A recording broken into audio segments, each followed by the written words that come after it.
Tuhan shalom bagi kita semuanya. Selamat hari Minggu buat kita. Ya, ini pekan Paskah, saudaraku ya. Minggu depan kita sudah merayakan Jumat Agung dan juga Paskah.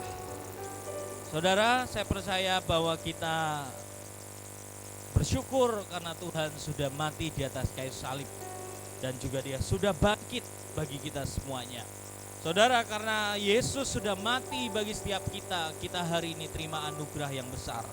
Kita terima kebaikan Tuhan, kita terima kemurahan Tuhan sangat banyak. Dan saya berdoa kita bisa mengerti ini dan tidak pernah menyia-nyiakan ini, saudara. Tuhan kita Tuhan yang sangat ajaib, Tuhan yang sangat mengasihi kita dan selalu rindu menantikan kita.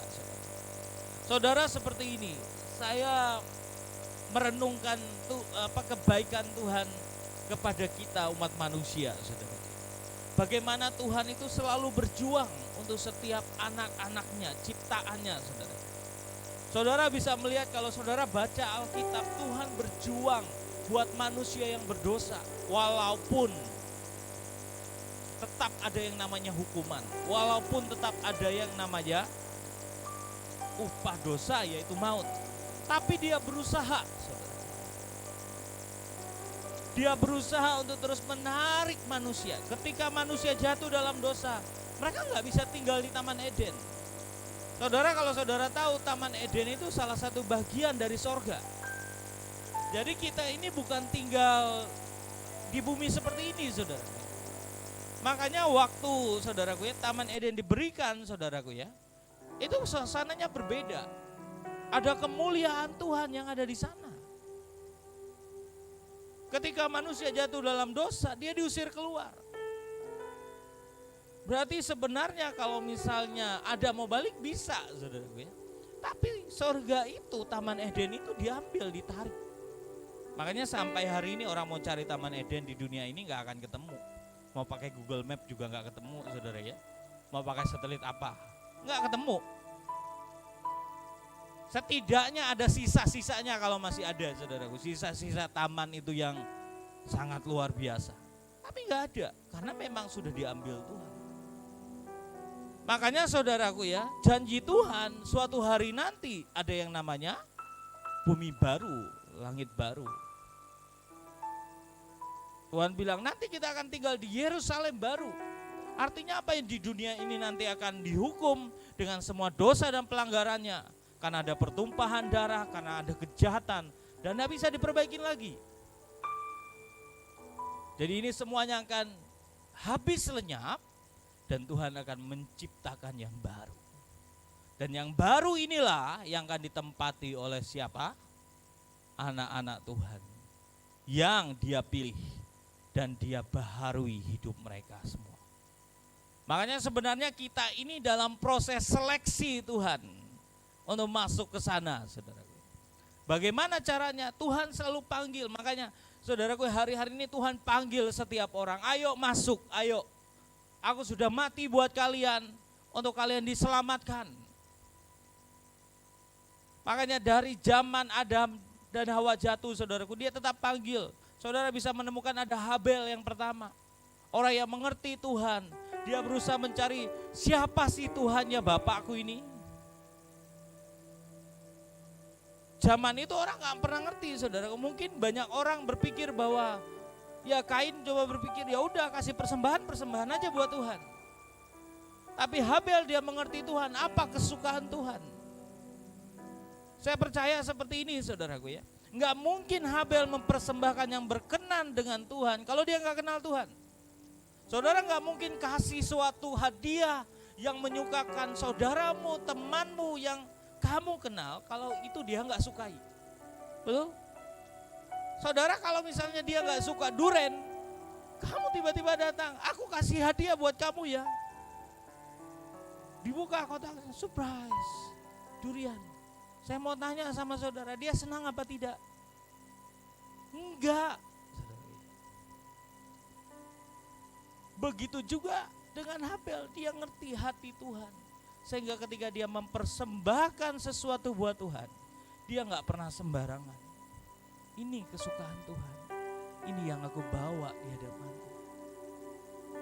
Tapi karena kejahatan manusia, Habel dibunuh oleh kakaknya sendiri, Kain. Tapi Tuhan gak pernah berhenti untuk menarik manusia, ayo kembali. Ada Henok yang firman Tuhan katakan dia bergaul dengan Tuhan 360 tahun. Setelah itu dia sudah tidak ada, karena dia diangkat ke sorga. Saudara akan menemukan ada Nuh yang berseru-seru, ayo bertobat, bertobat. Karena Tuhan mau binasakan seluruh isi bumi. Dia panggil, nggak ada yang mau. Apakah salah Tuhan? Enggak, karena hukum dan ketetapannya upah dosa itu maut. Mau seperti apapun, sejahat apapun orang, saudaraku ya. Kalau dia yang tidak bertobat, hukuman yang datang. Itu sudah hukum. Makanya saudaraku, saudara mau belajar hukum Tuhan, saudara akan temui di kitab Taurat itu hukum Tuhan. Mata ganti mata, gigi ganti gigi, nyawa ganti nyawa. Ya, itu hukum ketetapan. Makanya Yesus harus mati dulu, ganti semuanya itu. Sehingga ketika kita buat kesalahan, dia yang berdiri. Aku udah mati, aku yang bayar. Paham ya? Jadi hukum itu kata Tuhan, Taurat itu masih sampai hari ini. Aku yang genapi semua. Bukan berarti langsung abai semuanya yang ada di kitab Taurat. Enggak, saudara. Itu hukum yang nyata dan yang real bekerja sampai hari ini. Dan dia berusaha, ayo semuanya lewat aku nak, kamu bisa menghidupi, bahkan melakukan Taurat ini. Tuhan akan beri kemampuan dan dia berusaha. Makanya sampai hari ini dia ajak semua orang. Dia bawa bangsa Israel, saudaraku. Dia kirim nabi-nabinya, hakim-hakimnya. Bahkan sampai hari ini ada rasul-rasulnya yang memberitakan Injil. Bahkan sampai hari ini dia pilih setiap kita, saudaraku, untuk membawa setiap orang untuk masuk ke dalam sebuah keselamatan. Dia gak pernah berhenti, saudara. Sampai detik ini. Ayo nak, kamu harus ada di tempat yang terbaik, di mana aku ada. Jangan keluar dari tempatku ini.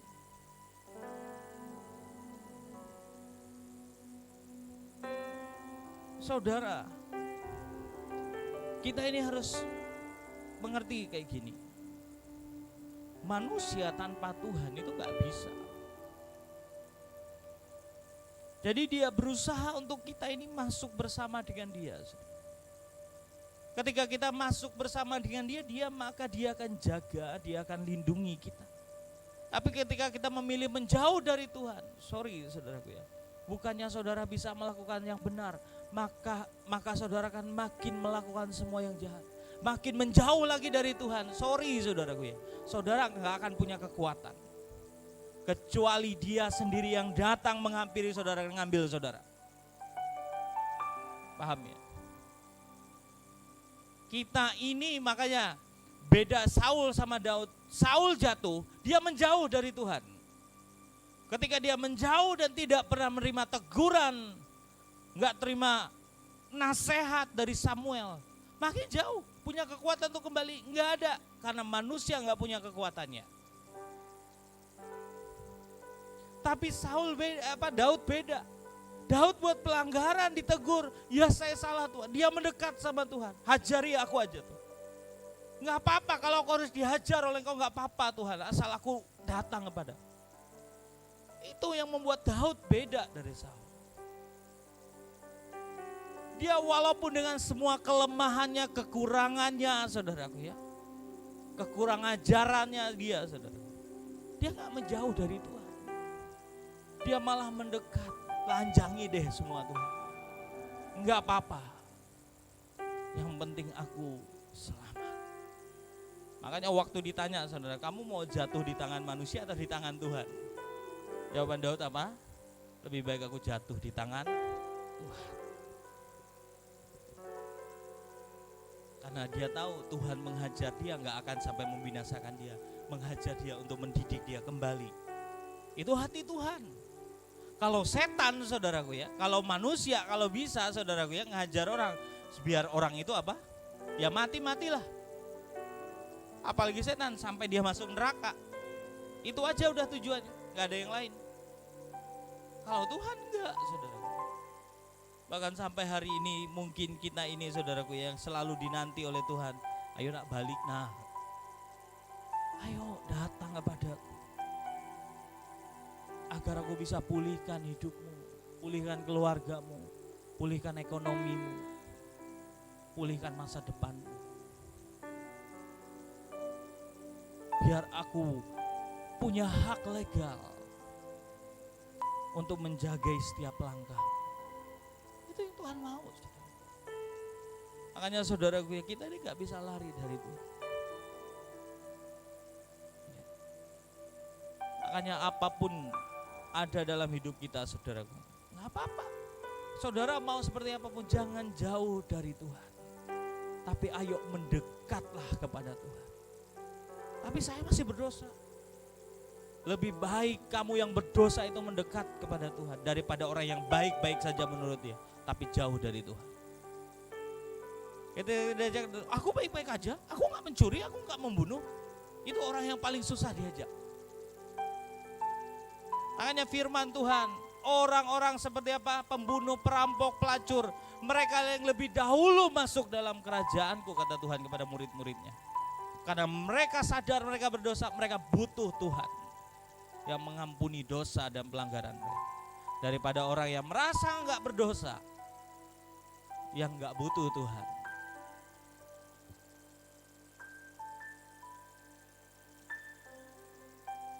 Kalau saya sadar, saudaraku, saya berdosa, saya banyak kekurangan. Makanya saya mau datang ke Tuhan dengan semua yang ada, yang diberikan Tuhan buat saya. Saudara, hari ini saya mau mengajak kita belajar firman Tuhan dari Matius 15 ayat 21 sampai 28. Matius 15 ayat 21 sampai 28. Ini firman Tuhan tentang seorang wanita Kanaan, perempuan Kanaan, saudaraku ya.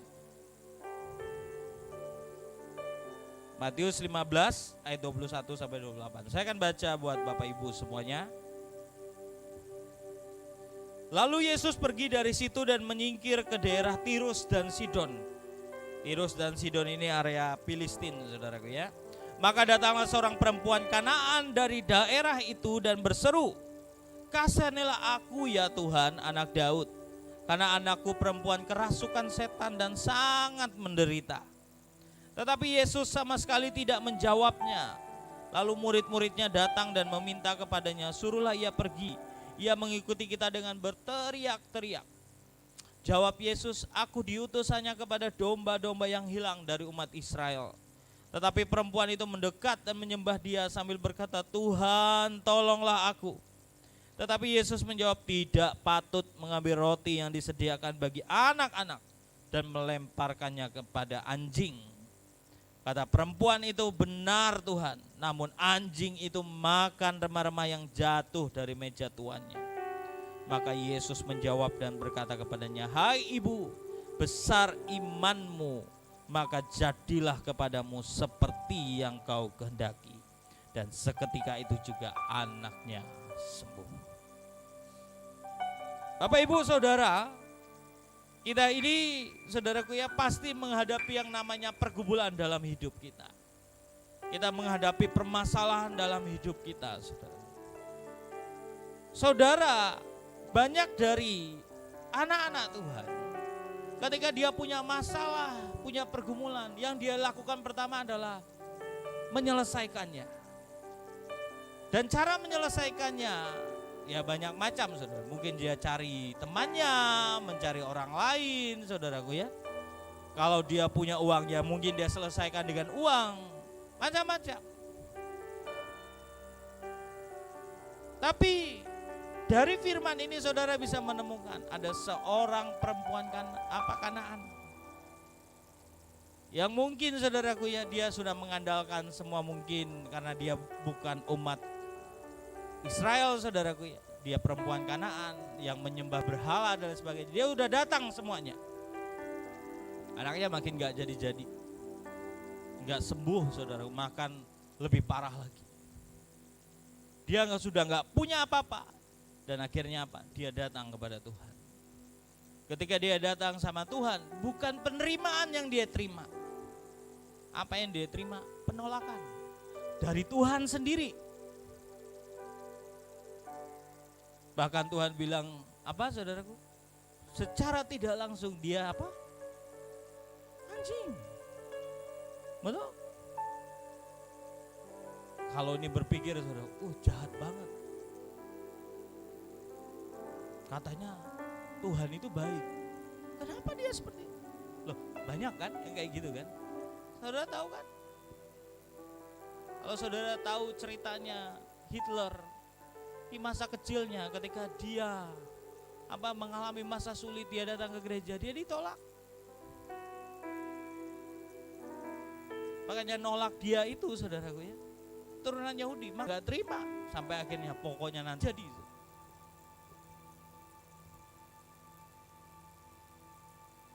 Kita, saudaraku ya, seringkali juga banyak kecewa dengan Tuhan. Ketika kita mau sesuatu tetapi Tuhan tidak menjawab seperti yang kita mau. Jawab. Kenapa? Saudara, penting sekali kita ini berperkara dengan Tuhan setiap hari. Sampai ujungnya, saudaraku, saudara ngerti hati Tuhan apa. Saudara, mari belajar sama-sama, saudara. Apapun pergumulanmu, apapun permasalahanmu, saudaraku, mulailah melangkah dengan apa? Berperkara dengan Tuhan. Saudara bisa melihat bagaimana wanita Kanaan ini, perempuan Kanaan ini, dia berjuang di hadapan Tuhan agar anaknya diselamatkan. Dan dia gak pernah berhenti walaupun penolakan yang dia terima. Kita ini juga sama, saudaraku, ketika kita datang kepada Tuhan, saudara. Saudara, saya mau tanya sama saudara ya, ikut Tuhan tuh enak apa enggak sih ya? Yang enak angkat tangan. Iya, enggak enak ini banyak kayaknya ya. Saya enggak usah tanya yang enggak enak, saudaraku ya, karena saya tanya yang enak cuma 1-2 orang, saudaraku ya. Berarti sisanya enggak enak, saudaraku ya. Terus pertanyaan saya, ngapain saudara ikut Tuhan? Loh, pertanyaannya, kalau saudara ikut Tuhan tuh enggak enak, kenapain saudara ikut Tuhan? Ayo. Lebih pilih yang enak kan? Betul enggak? Ini logika lah, logika. Saudara lebih baik makan pizza atau makan pare pahit? Ayo. Oh, pare katanya. Itu ketahuan yang sudah senior tuh kayaknya. Dia makan. Dia tanya anak kecil, nggak mau pare pahit. Maunya apa? Pizza. Ya kan? Dikasih daging atau minum jus mengkudu?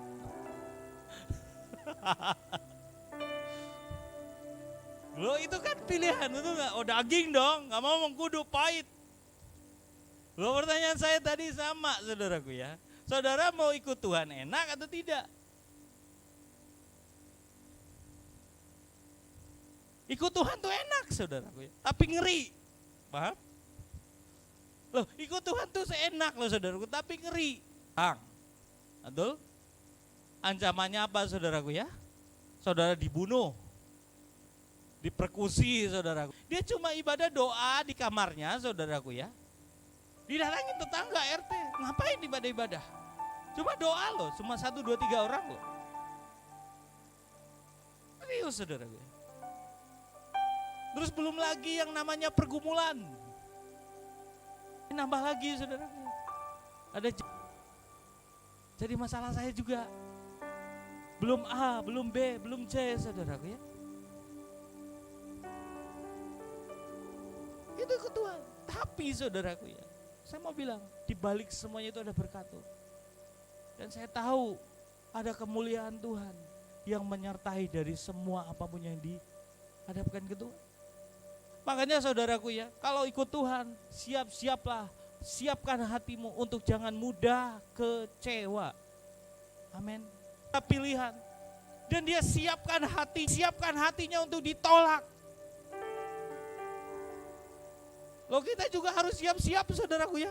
Ketika kita melayani Tuhan, kita menginjili atau di tengah-tengah keluargaku, siapkan hatimu untuk ditolak. Jangan berharap banyak dulu mereka terima. Kalau terima, puji Tuhan. Ya. Ditolak itu buat orang yang enggak kita kenal, saudara, itu gampang. Tapi ditolak dari orang-orang yang kita kenal, itu menyakitkan.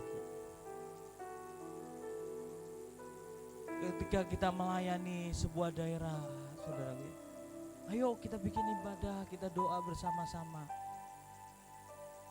Orang yang biasa seringkali, oke, gak apa-apa Pak, ayo Pak.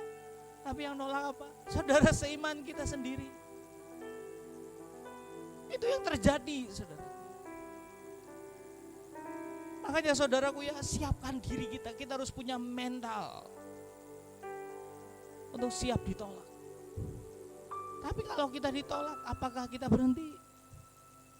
No, belajarlah dari perempuan Kanaan ini. Dia tetap datang, dia tetap berjuang. Ketika dia berjuang, apa? Enggak apa-apa Tuhan. Anjing juga makan apa? Remah-remah. Aku gak usah dikasih rotinya aja, remah-remahnya aja Tuhan. Cukup buat aku. Apa yang dia punya, saudara? Dia punya sebuah kegigihan, ketekunan di hadapan Tuhan. Kita kalau kita mau jadi umat Tuhan, saudara, kita harus punya kegigihan, ketekunan ikut Tuhan. Nggak bisa, saudaraku ya, saudara melakukan segala sesuatu dengan malas-malasan. Saudara kayak gini, kita ini saudaraku ya, umat Tuhan harus punya daya tahan. Daya tahan untuk apa? Bertahan, saudara.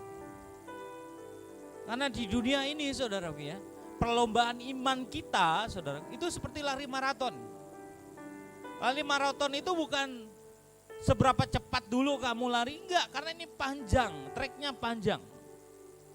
Apa yang disiapkan oleh para pelari maraton? Mereka akan menjaga ritme lari mereka. Terus apa? Menjaga kekuatannya untuk dapat menyelesaikan sampai finish. Jangan ketika awal, lari dengan cepat, sudah kelelahan, berhenti. Mungkin ada yang pingsan di tengah jalan dan tidak menyelesaikan sampai akhir. Seperti itu juga kekristenan kita. Saya terlalu banyak melihat orang yang di awalnya lari begitu cepat, setelah itu menyerah. Wow, semangat di awal, saudara. Makin lama, kok gini-gini aja ya. Aduh, capek. Disuruh melayani jiwa terus. Disuruh melayani terus. Capek ah. Sampai ujungnya apa? Udah, aku menyerah. Kolaps di tengah jalan. Dan tidak pernah menyelesaikan sampai akhir. Perempuan ini saudara bisa lihat, dia gak berhenti ketika dia ngalamin sesuatu yang gak enak. Dia tetap hadapkan ke Tuhan, Tuhan tolong Tuhan. Bahkan kalau kalian baca Bapak Ibu semuanya saudara, saudara bisa lihat murid-muridnya bicara kayak gini.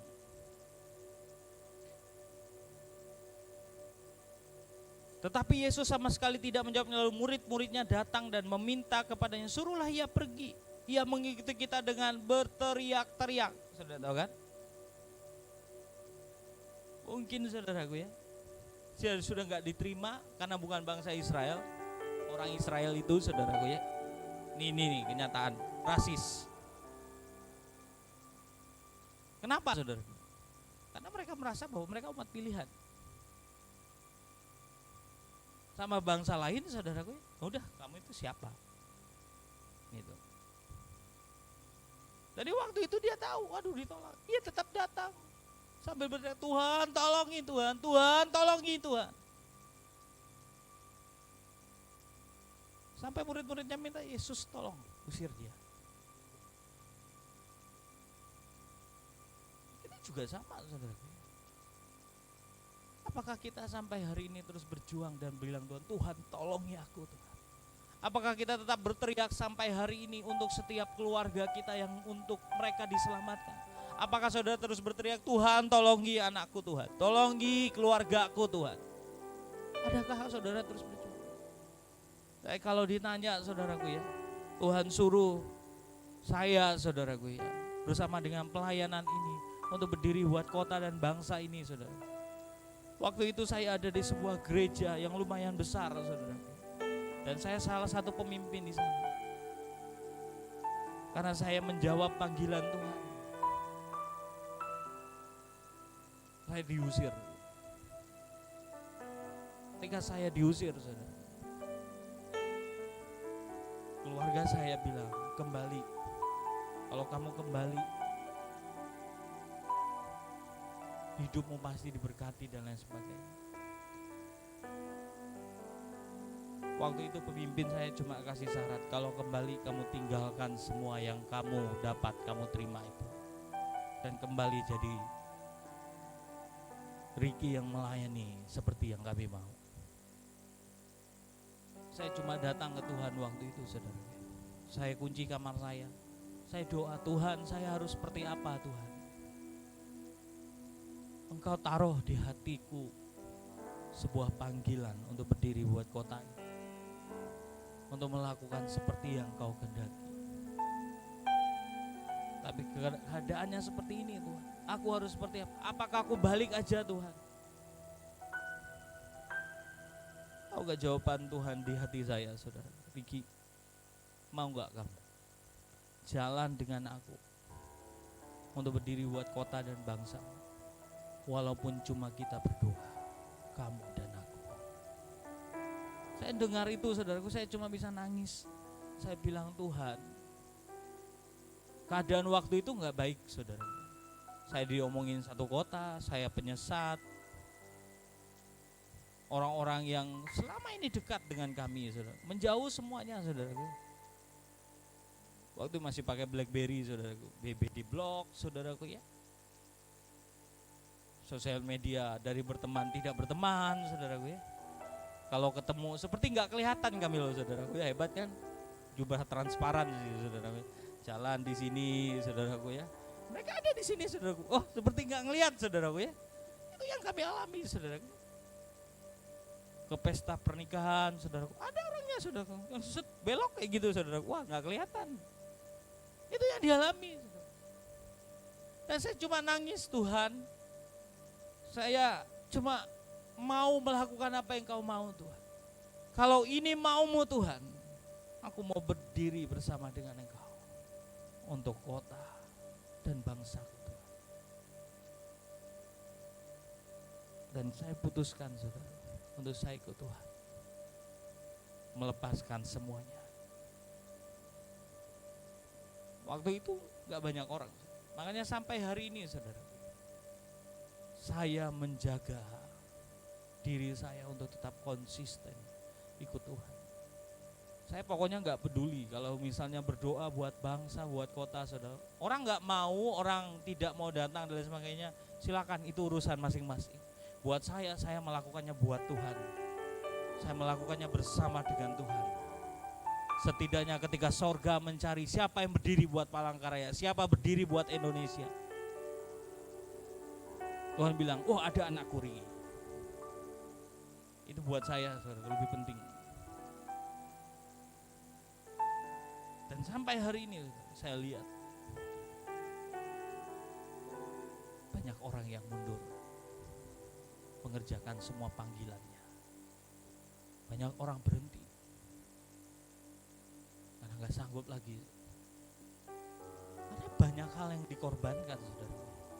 Belum omongan orang lain, belum duit yang harus diletakkan, belum lagi, saudaraku ya, banyak kejadian-kejadian yang gak mengenakan, saudara. Diomongin orang, dikatain orang, saudaraku. Saya alami semua. Kayak kemarin pergi, saudaraku ya, ke desa membuat Mabuat ya, Mabuat. Mambuan. Mabuan ya, sorry. Ya. Berangkat saudaraku ya. Saya yang khotbah saudaraku ya. Saya yang nyetir saudaraku ya. Saya itu cuma berpikir, Tuhan, ini pekerjaan yang luar biasa sekali. Saya nyetir. Saudara, kita doa 24 jam ya hari Jumat ya. Kita doa, saya yang nutup terakhir, sesi terakhir. Jam 4 di tempat ini. Saya bangun jam 3, saudaraku ya. Saya bangun jam 3 ya. Tidur pulang dari tempat ini saudaraku ya, sampai rumah jam 12 kalau nggak salah saudaraku. Ya jam 12 lewat lah. Jam 11 sampai rumah ya, ngurus ini dan itu saudaraku. Jam 12 lah saya tidur. Bangun jam 3, tidur berapa jam aja. Saya cuma pikir besok saya nyetir nih gimana Tuhan. Dan yang ikut juga bisa sih nyetir saudaraku ya. Tapi itu kondisi jalan kemarin itu banjir daerah Lungkulayang saudaraku. Banjirnya itu sekitar 50 cm lebih. Mobil kami masuk saudaraku ya, kasihan baby Alphard, wah berenang saudaraku, di air. Pulangnya tambah naik saudaraku ya. Wah ya puji Tuhan lah, pasukan semuanya bahasa roh saudara. Oh sikaralah banget ya saudaraku ya. Ya kalau enggak arusnya deras saudaraku ya. Kalau kita berhenti di tengah jalan saudaraku ya, itu geser tuh saudaraku ya, mobil. Itu terjadi saudaraku. Saya cuma bilang, Tuhan, ya saya saudaraku, saya sampai ketika kami sampai di sana saudaraku, di daerah Kalahien saudaraku ya, ada rumah jemaat. Saya tuh mau tidur, nggak bisa tidur saudaraku ya. Orang silih berganti datang saudaraku. Aduh Tuhan, saya ini kurang tidur. Ya sudahlah, saya serahkan semuanya Tuhan. Tuhan kau yang pegang kendali. Ya, oke. Saya sampaikan firman saudaraku dan lain sebagainya. Tuhan tuh luar biasa. Ya, selesai saudaraku ya. Akhirnya ya kami makan dan akhirnya pulang. Pulang jam 8 lewat lah. Jam 8 lewat saudaraku ya. Saya itu ngantuk berat saudaraku. Nah yang lain saudaraku ya bisa tidur dengan enak, nyaman saudaraku ya. Saya itu sambil, oh Tuhan Yesus, beri aku kekuatan Tuhan. Istri saya yang tahu saudara, istri saya itu mau tidur, akhirnya nggak mau tidur saudaraku ya. Karena apa? Waduh ini bahaya kalau nggak ditemanin saudaraku ya. Saya itu cuma bilang, Tuhan Yesus. Makanya saya sedikit-sedikit nabrak lubang saudaraku ya. Biar semuanya yang di dalam mobil bangun saudaraku ya. Ya dalam anugerah Tuhan saudaraku ya. Saya nggak tidur di jalan saudaraku ya. Saudara sekali lagi itu di pengorbanan yang dilakukan saudara. Untuk apa? Untuk Injil diberitakan. Saudara, kita ini harus belajar saudaraku ya, punya sebuah ketekunan, kegigihan untuk ikut Tuhan. Nggak bisa saudaraku ya, saudara menyerah dengan sebuah kondisi yang nggak enak. Saya bisa aja marah saudaraku, saya bisa aja ngapain sih? Buang-buang tenaga, lebih enak pelayanan ya di sini saudara ya. Di kota nggak usah jauh-jauh. Kalau berpikir seperti itu saudaraku, kita nggak punya daya tahan. Saya mau ajak kita buka firman Tuhan satu lagi. 2 Petrus 1. 2 Petrus 1 ayat 4 sampai 8. Ini yang harus kita punya sebagai anak-anak Tuhan. Agar kita bisa berperkara dengan Tuhan. Agar kita menghadap Tuhan, memperjuangkan keluarga kita, bangsa kita, kota kita di hadapan Tuhan. Sehingga kita bisa mendatangkan kemuliaan buat Tuhan. 2 Petrus 1 ayat 4 sampai ayat yang ke-8. Firman Tuhan berkata seperti ini. Dengan jalan itu ia telah menganugerahkan kepada kita janji-janji yang berharga dan yang sangat besar. Supaya olehnya kamu boleh mengambil bagian dalam kodrat ilahi dan luput dari hawa nafsu dunia yang membinasakan dunia. Justru karena itu kamu harus dengan sungguh-sungguh berusaha untuk menambahkan kepada imanmu kebajikan, dan kepada kebajikan pengetahuan, dan kepada pengetahuan penguasaan diri, kepada penguasaan diri ketekunan, dan kepada ketekunan kesalehan, dan kepada kesalehan kasih akan saudara-saudara, dan kasih akan kepada kasih akan saudara-saudara, kasih akan semua orang. Sebab apabila semuanya itu ada padamu dengan berlimpah-limpah, kamu akan dibuatnya menjadi giat dan berhasil dalam pengenalanmu akan Yesus Kristus Tuhan kita. Saudara kita ini, kalau kita belajar dari perempuan ini, saudaraku, saudara akan melihat bagaimana dia punya ketekunan. Inilah yang harus kita punya, iman. Iman kita ini harus kita punya, saudaraku. Sekali lagi kayak gini, iman bukan dibuat oleh kita. Iman diberikan kepada kita oleh Tuhan. Jadi iman itu gak bisa, saudara, aku beriman, aku percaya, gak bisa. Iman itu dianugerahkan Tuhan buat kita. Dan saya percaya waktu itu Tuhan sendiri yang menganugerahkan itu kepada perempuan Kanaan. Sehingga dia tahu cuma Yesus yang bisa tolong. Kita juga sama, saudara.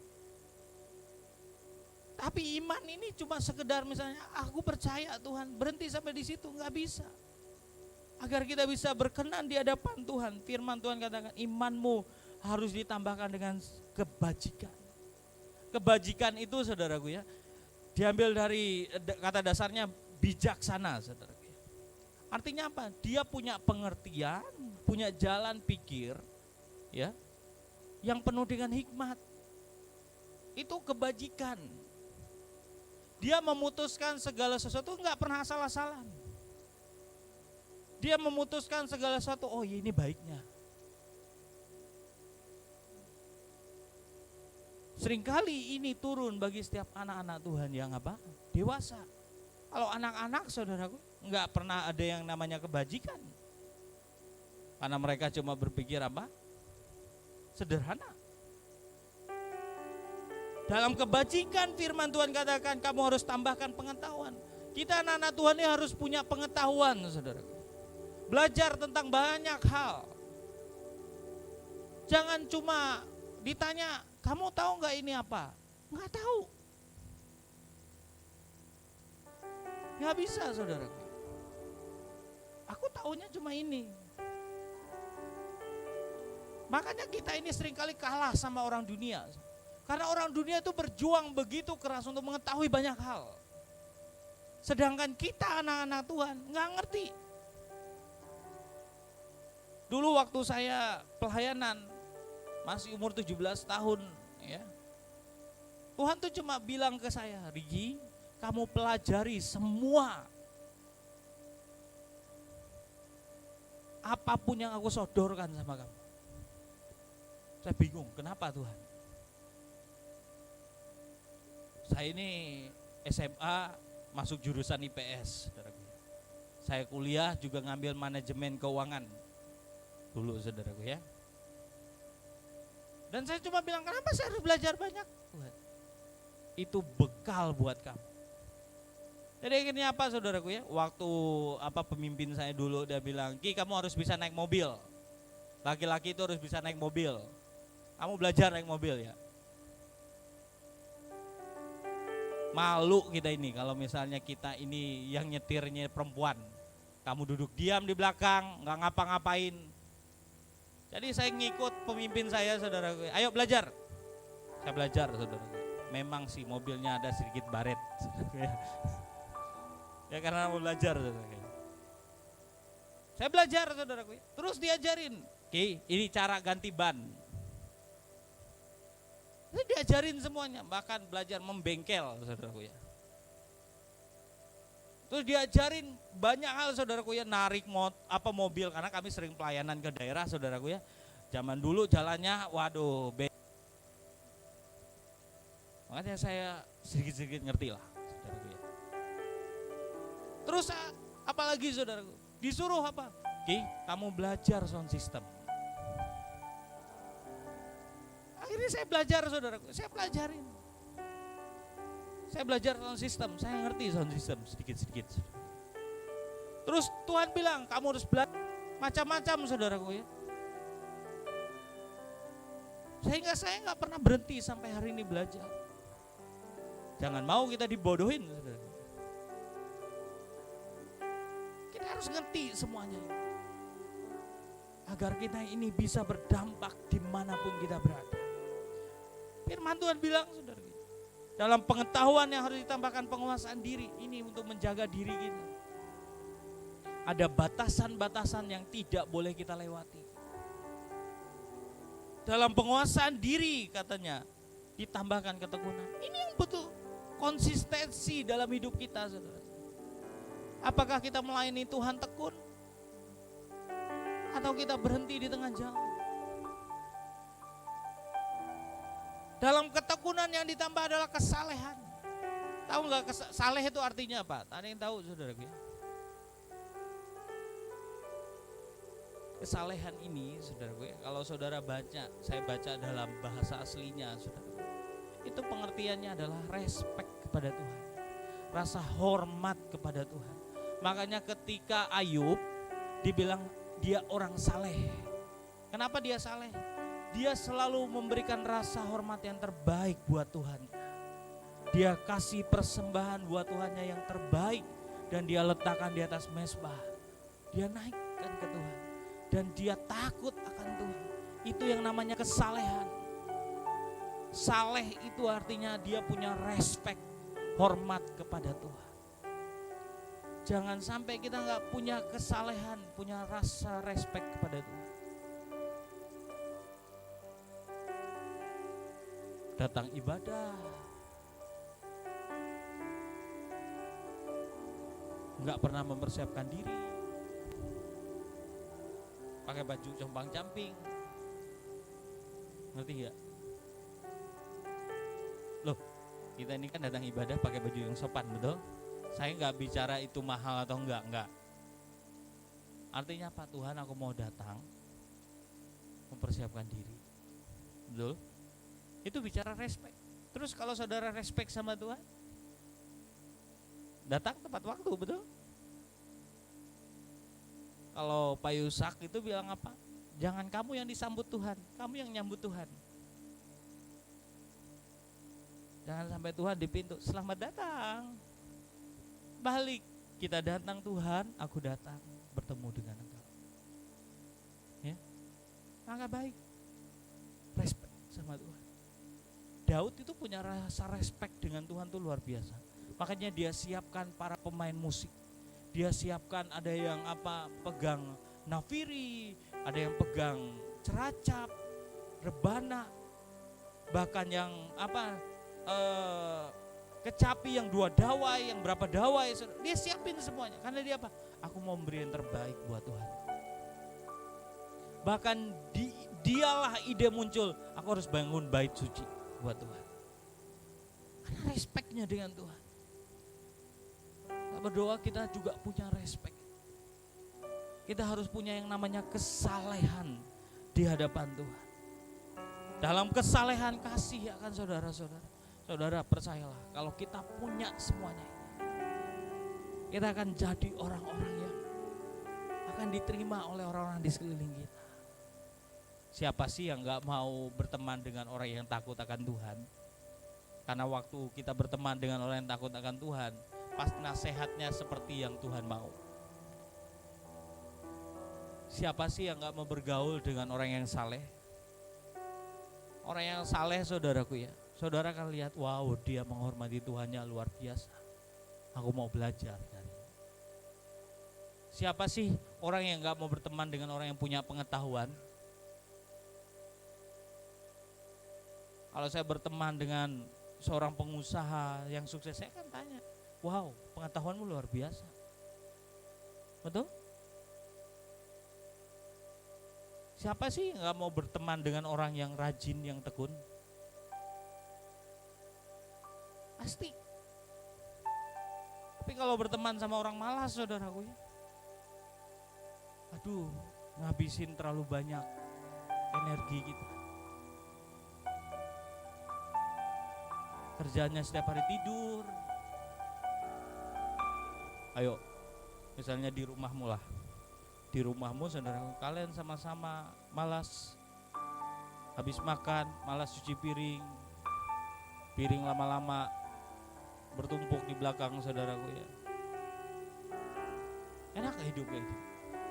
Di rumah semuanya sampah, rumput di depan rumah panjang-panjang, mau ngerjain malas. Enaknya apa? Rebahan. Makanya saya bingung kaum rebahan ada muncul. Saudara, nggak ada orang yang mau berteman seperti itu. Kalau kita mau, saudaraku, ayo kita harus jadi orang-orang yang berteman. Mari kita belajar, saudara, dari perempuan Kanaan ini yang punya sebuah kegigihan. Dia nggak berhenti. Seperti itulah kita berperkara dengan Tuhan, amin. Kita berperkara sama Tuhan tuh sampai breakthrough, terobosan ilahi itu terjadi dalam hidup. Sampai hari ini, saudaraku, saya nggak pernah berhenti berperkara dengan Tuhan untuk keluarga saya. Walaupun hari ini saya mungkin nggak lihat jawabannya, saya nggak pernah berhenti. Tuhan tolongi keluarga saya, Tuhan. Tolongi adik saya. Dia sampai hari ini masih jatuh bangun dengan dosanya. Nggak dijawab Tuhan.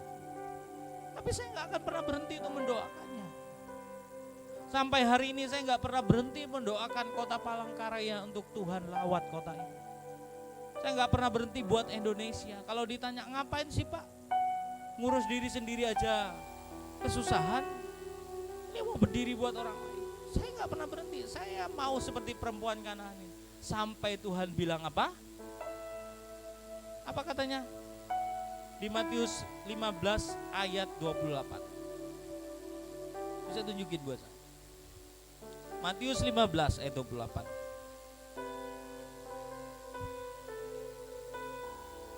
Sudah? Apa katanya? Ayo baca sama-sama. 1, 2, 3. Maka Yesus menjawab dan berkata kepadanya, hai ibu, besar imanmu, maka jadilah kepadamu seperti yang kau kehendaki. Luar biasa enggak? Yesus saja berdoa apa? Jadilah kehendakmu, bukan kehendakku. Tapi Yesus bilang, seperti yang kau kehendaki. Seperti doamu nak, itu yang jadi. Kau berdoa untuk keluargamu diselamatkan, jadi.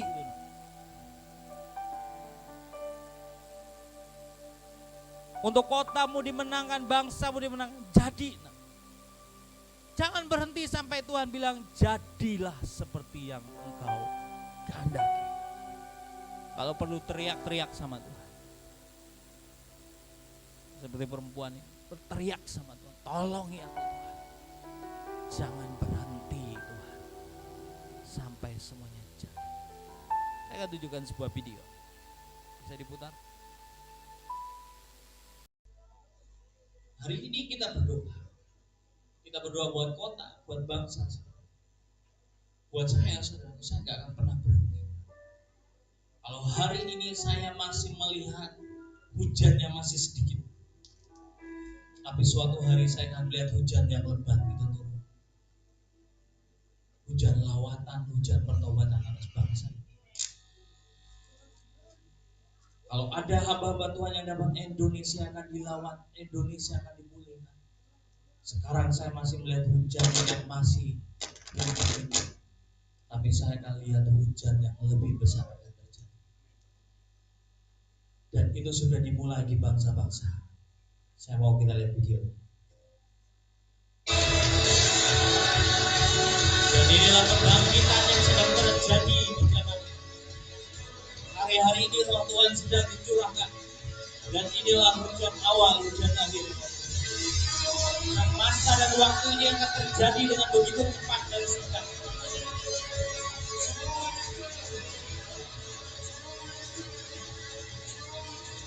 Di Amerika hari-hari ini, para anak-anak muda, mereka kembali ke Tuhan dan mencari Tuhan. Di keadaan bangsa mereka yang sudah tidak mencari Tuhan,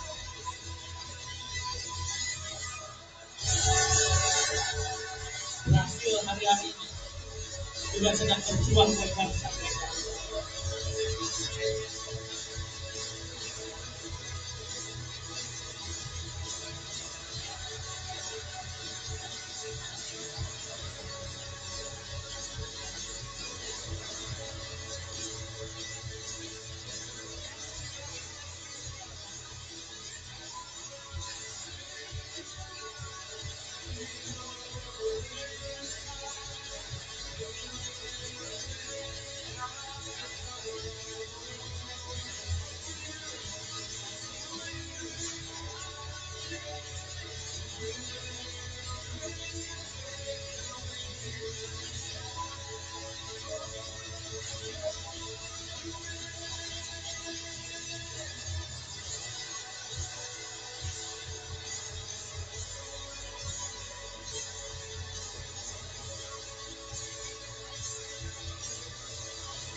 Saudara, sekali lagi, ini masa dan waktu.